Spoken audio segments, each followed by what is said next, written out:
You're listening to the Chronicles of a Gooner, the Arsenal podcast. I'm Martin Tyler, and you're listening to Harry Symeou.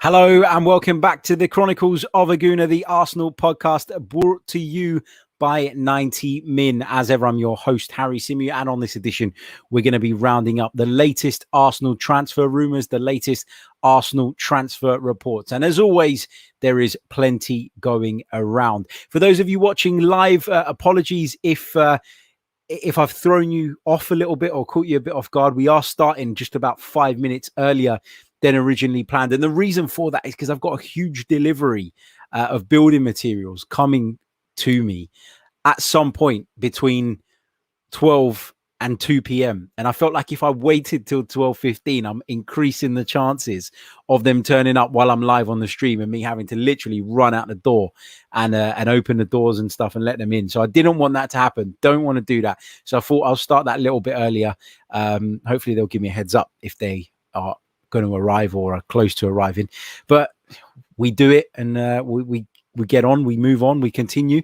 There's almost a little bit of a danger to this podcast, isn't there? Because there's a chance that I might have to cut it short.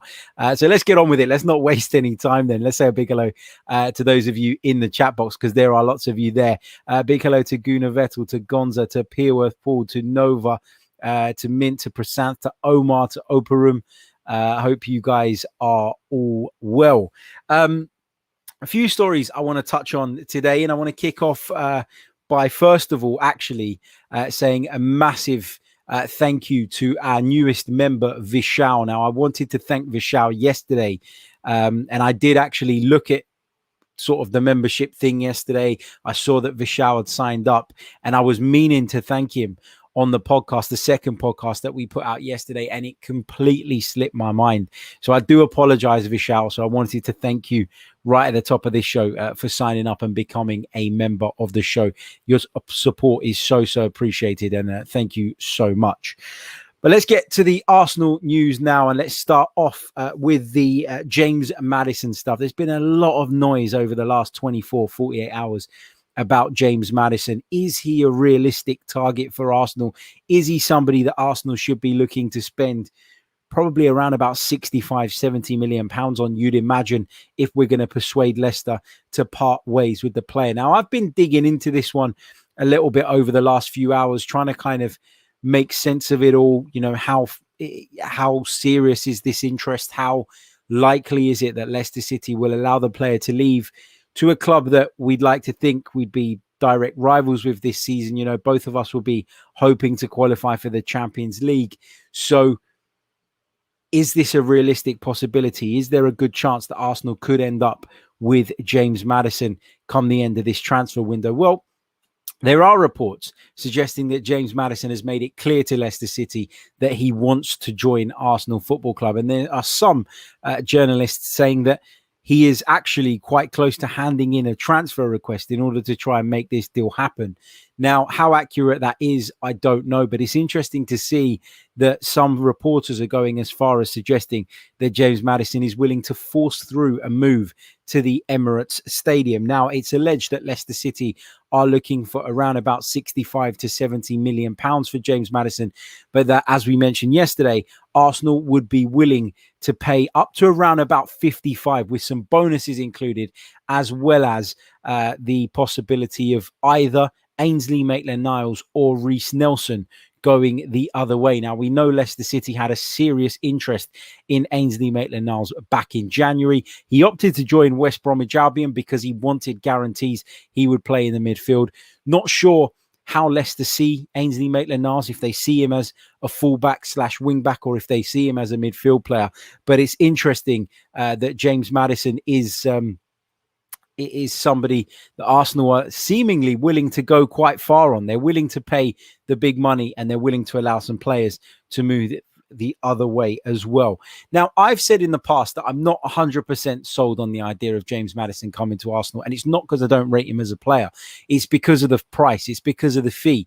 But if you can significantly reduce that price by adding an Ainsley Maitland-Niles or a Reece Nelson into that deal, then I'm starting to warm up to the idea. There's no doubt he's a really, really talented player. There's no doubt that Arsenal are looking for a player of his mould this summer. My only concern is, or my only concerns from a footballing side are perhaps fitness issues. There have been a few times that James Maddison has picked up injuries that have seen him ruled out. I guess you could say the same thing about Emile Smith-Rowe, so perhaps I'm maybe overblowing that issue.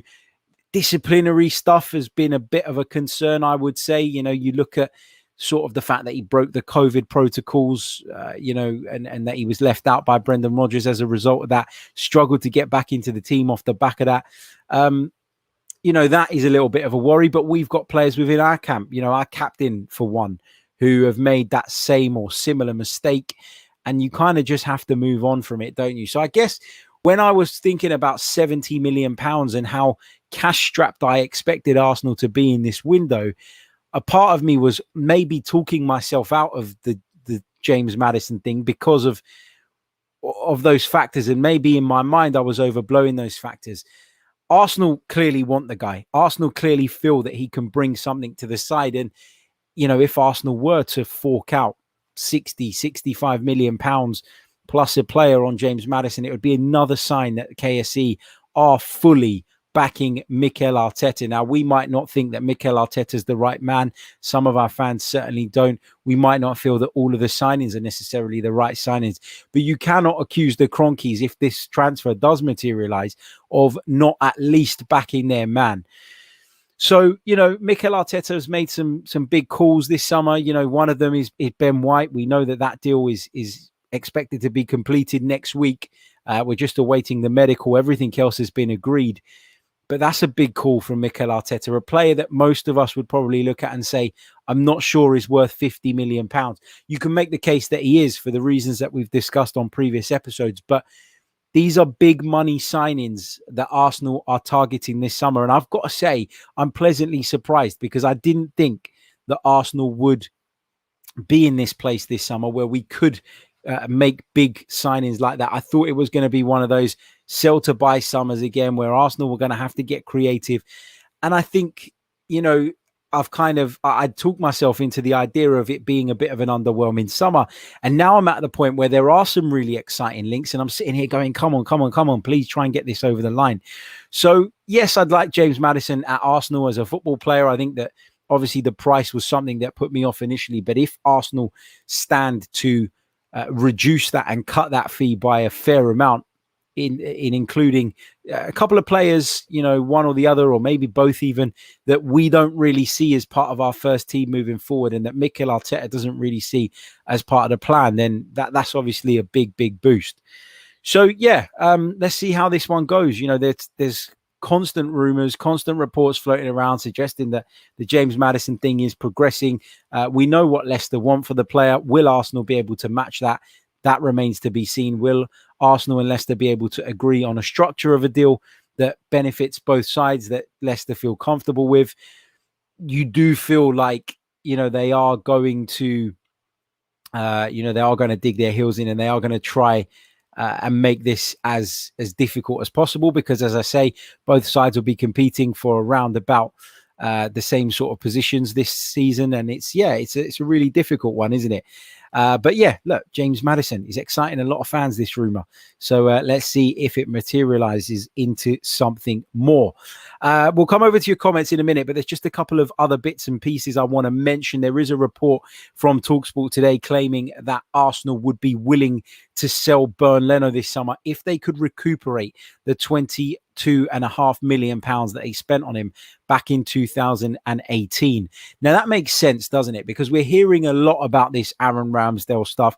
We talked yesterday about reports claiming Arsenal were readying a £30 million bid for Aaron Ramsdale, and the Times today are telling us that actually Arsenal have been told they'll need to offer £32 million to get an Aaron Ramsdale deal done. Now, a lot of us have been sitting there and saying that he isn't worth that money. And I've not changed my point of view on that. I still think that £30 million plus for Aaron Ramsdale is a little bit excessive. But if it is because Arsenal feel he's going to come in and be the number one, then it's a little bit more understandable than it is if he was going to come in and compete with Bernd Leno for a spot. So this report today from TalkSport claiming that Arsenal could sell Bernd Leno then kind of adds a little bit more context and credence to the idea of Arsenal spending in excess of £30 million, because it would then essentially, you feel, be for a goalkeeper that Arsenal hope can go on to be that number one for many, many years to come. So it's interesting. I'm not saying that I've changed my mind on Aaron Ramsdale's value. I still don't think he's worth £30 million, whatever way you dress it up and whatever way you look at it. But it certainly does make more sense if it is with a view to him coming in and being Bernd Leno's replacement. As I know right now, though, there is no offer for Bernd Leno on the table. And so it's a bit of a non-discussion. Arsenal might be open to selling him if they recuperate that £22.5 million. But that £22.5 million, is not on the table just yet. And so until that happens, it's a bit of a non-story. That's the update on Ramsdale as well. According to the Times, Sheffield United have indicated that they're looking for £32 million to allow their goalkeeper to leave. A goalkeeper that they signed for around about 11 million, by the way. So it's amazing, isn't it? Because Sheffield United were poor last season, relegated. I didn't think Aaron Ramsdale himself personally was all that good, but they stand to triple their money essentially on Aaron Ramsdale this summer, if indeed they do allow him to join the Arsenal. So very interesting and good business for them if that does go through. So that's where we are. Reports, as I say, just to round up, claiming that James Maddison is considering handing in a transfer request in order to force through a move to Arsenal. Arsenal said to want to pay up around about £55 million up front, and they will be happy to include bonuses as well as either Ainsley Maitland-Niles or Reece Nelson in order to get closer to Leicester City's valuation. So that's where we are on that. Also, Arsenal open to the possibility of allowing Bernd Leno to move on if the £22.5 million they paid for him is met in terms of value of an offer coming in. And of course, Aaron Ramsdale is still being very heavily linked with a move for Arsenal and is expected to cost the Gunners, if they do want to go through with it, £32 million. So that's the latest that we've got for you this afternoon. Get your questions in the chat. Let's pick up some of those. Let's check in where we are in terms of likes at the moment, because hold on a second. Let's have a quick look. We've got over 200 of you watching us at the moment, but right now we have only got on YouTube 43 likes on the board. Let's get that up to 100 at minimum. That should be easy. It doesn't cost you a thing. Just click the button below, hit the like button. It really does help the video and helps the channel grow. Also, subscribe to the channel if you're new. That really, really helps. We're on our way to 15k subscribers on YouTube, and we'd love to get there sooner rather than later. And a big shout out to our sponsors, Manscaped. Check out Manscaped for all your male grooming needs. And if you enter our discount code, which is 90min20, you'll get 20% off of your order as well as free shipping. So get involved. Manscaped.com, some fantastic products at fantastic prices, and you can save yourself an extra 20% if you use our discount code. You'll be supporting Manscaped, but you'll also be supporting the Chronicles of a Gooner podcast. Right, let's go over to the chat box and take some of your questions. Louis Robson says, are the Maddison links true, Harry? It's hard to know what is exactly 100% true and what is paper talk at the moment. I think we know that there's an interest. I think that's absolutely true. I think we know that Arsenal would probably be quite willing to offload players as part of that deal and to try and sweeten it and to try and reduce the asking price.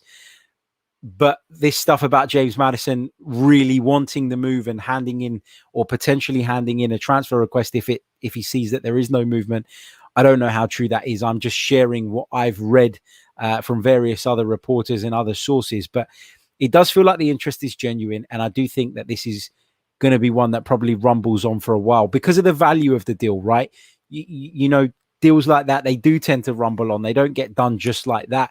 There is a big amount of money involved, and I'm sure that all parties will want to get the best deal possible. So can't categorically say that James Maddison is going to hand in a transfer request, but that's what the reports are telling us. And from what we'd heard previously as well, it seems that James Maddison is open to the deal, that James Maddison would be happy to come to the club, that the wages that Arsenal could offer him would be significantly more than what he's currently getting at Leicester City. So, yes, Leicester City had a better season than at Arsenal last time out, but you do feel like Arsenal as a football club have a higher ceiling.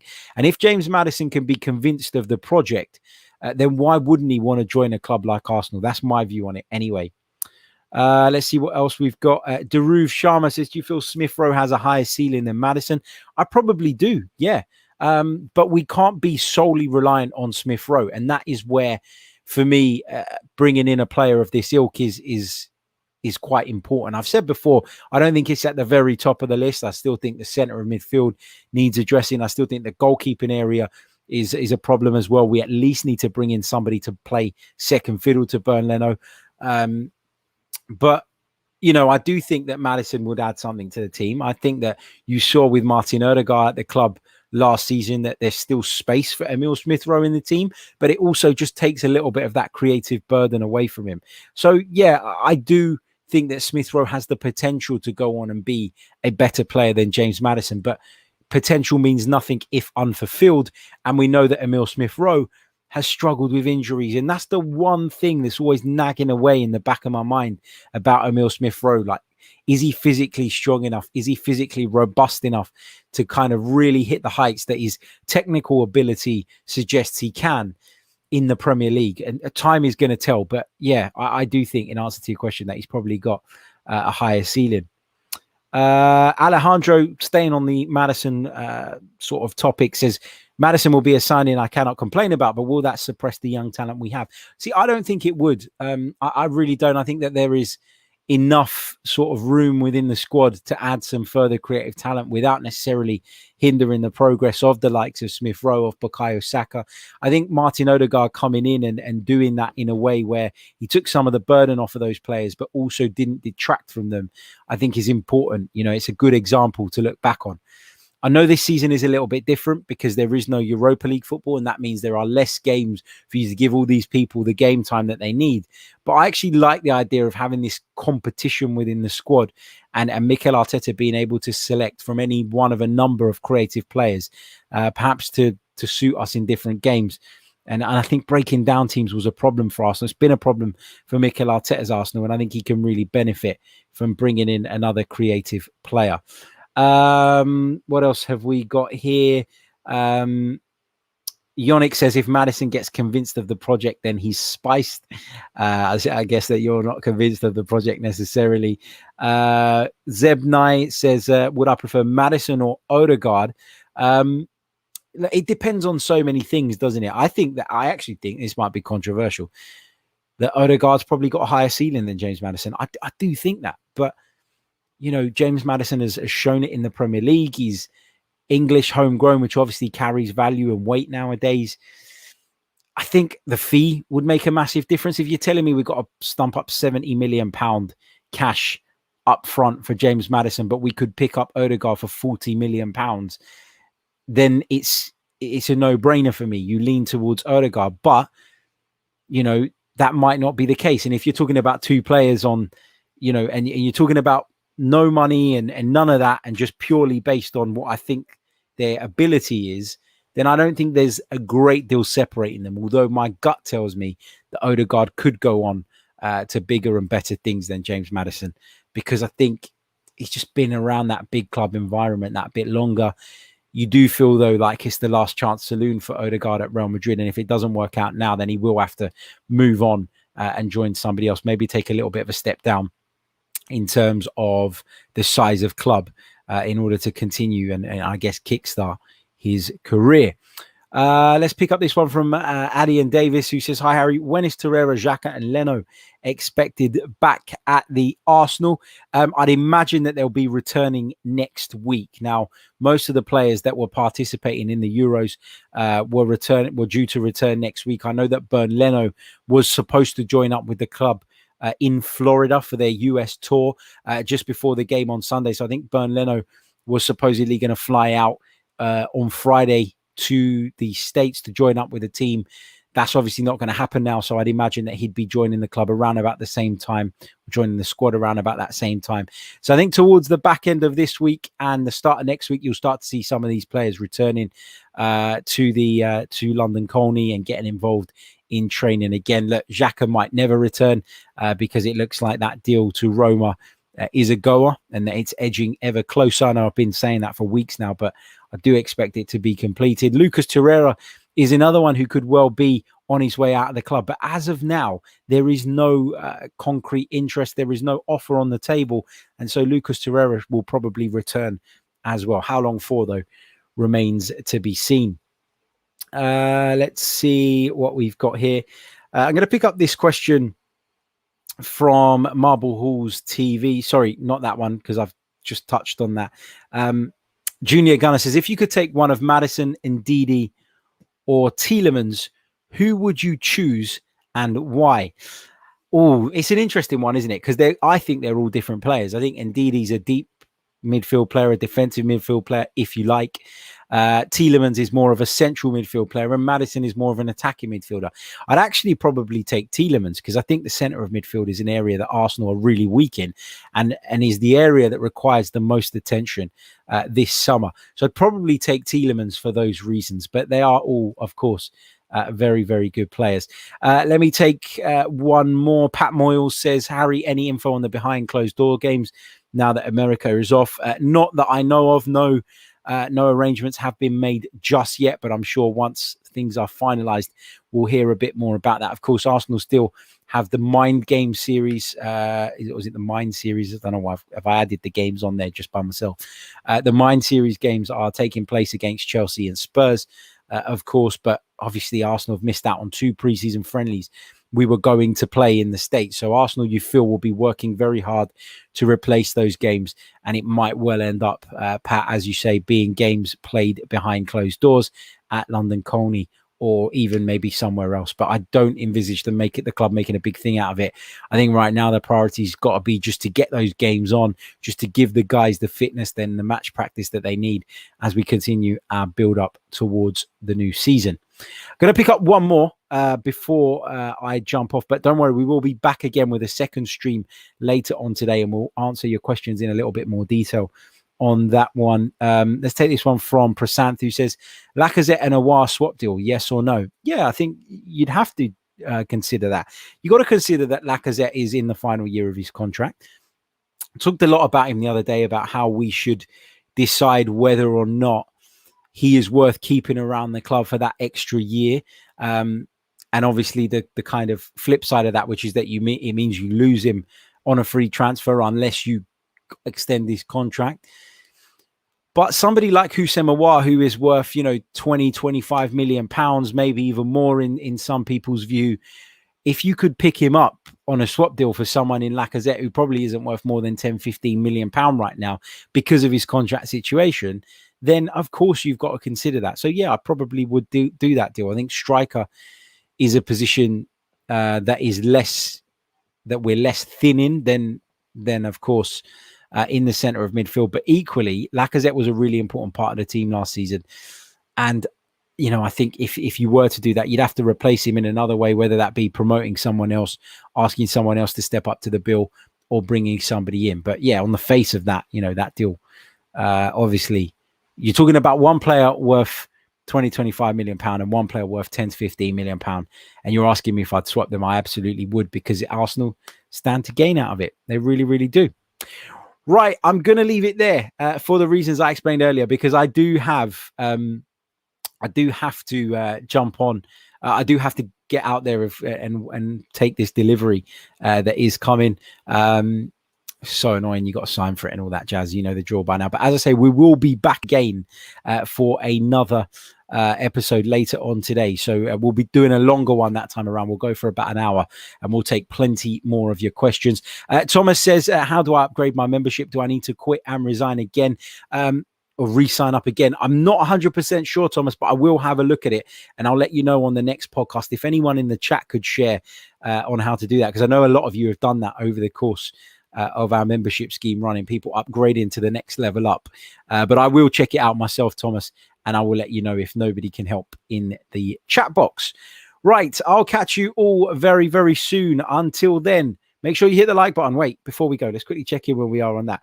We have got over 335 watching you. We've got 100 likes, so I'm happy. We'll take it. And we move on. Catch you all very, very soon with more Arsenal content. Until then, take care. Ciao.